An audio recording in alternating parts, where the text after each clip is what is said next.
Welcome back to the Freedom File. I'm joined once again by civil and criminal defense attorney David Schwartz and former federal prosecutor Doug Burns, both longtime colleagues and friends of mine. I want to get into the legal maneuvering in the Mayor Adams bribery case. David, to you first. In an unusual clause in the New York State Constitution, the governor of New York can remove the mayor if she believes he can no longer exercise his duties. The city charter provides for the same thing.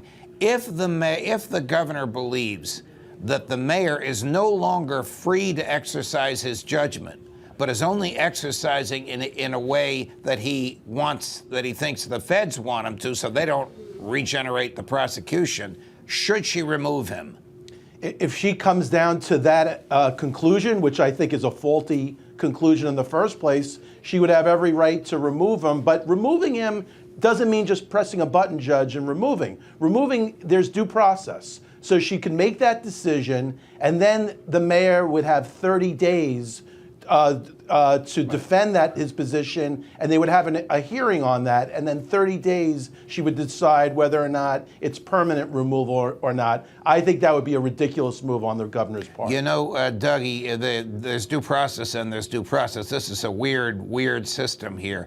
In this hearing that David just so nicely described, the governor would be both the judge and the prosecutor. This is ridiculous. It's happened once before with Franklin Delano Roosevelt and Jimmy Walker that never even got to the hearing stage. But if she believes that his judgment is not impaired but is regulated by fear of the feds, shouldn't she do something about it?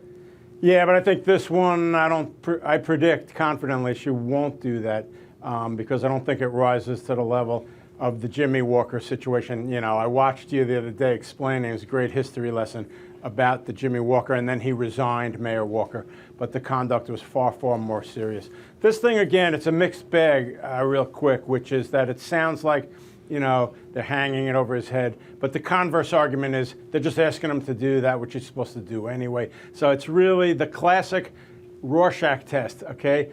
Left is going to see it their way, right's going to see it their way. And that's very unfortunate in a criminal case. That should not be the case. I wish we could keep politics out of a criminal case. As I mentioned, I think you both agree with me. You're both experienced criminal prosecutors and defense lawyers. When politics enters the case, it often produces a political result, which is not necessarily consistent with right or wrong or guilt and innocence. Back to Judge Ho, who is the relatively new Biden-appointed federal judge in Lower Manhattan, who, for better or for worse, has this on his desk.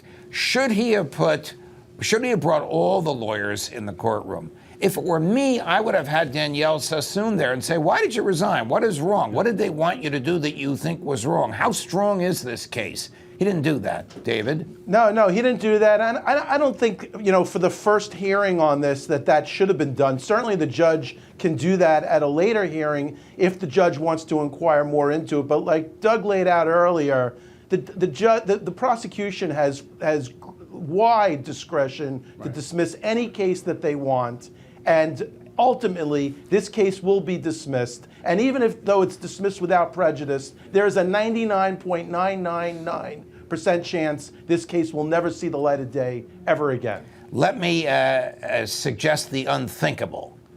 Judge Ho appoints a retired federal judge or retired prosecutor as a special/private attorney general to prosecute the case. Dougie, what happens? Yeah, no, that could happen, but I think the odds are very, very low on that. No, an independent counsel, by analogy, in a state, you know, in that situation in federal court, and then they do the case. But I don't think it'll happen. Back to David's point, he's so right.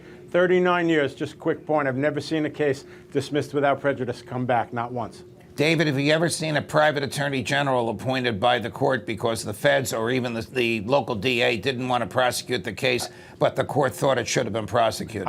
I've never seen it. Maybe Doug has seen it, No, but never. I've never seen it in my career, Judge. Yeah, I saw it in another courtroom when I was on the bench. I didn't do it myself. The situation never confronted me. I think that the Second Circuit would reverse Judge Ho if he did that. Dougie, what do you think? No, I agree. I don't think it's warranted. I think it would be reversed. Judge Ho, one last thing. It's interesting. Rule 48 of the rules was changed, and you needed leave of court to dismiss. So in a Right. political case, the judge doesn't want any part of having to be the one who dismissed it. You see what I mean? But doesn't the judge not want his courtroom to be used for a political purpose, saving the mayoralty of this wounded Eric Adams, David? Yeah, like Doug said before, politics should play no role. A court should be a laboratory where it's only the evidence before the court that rules the day.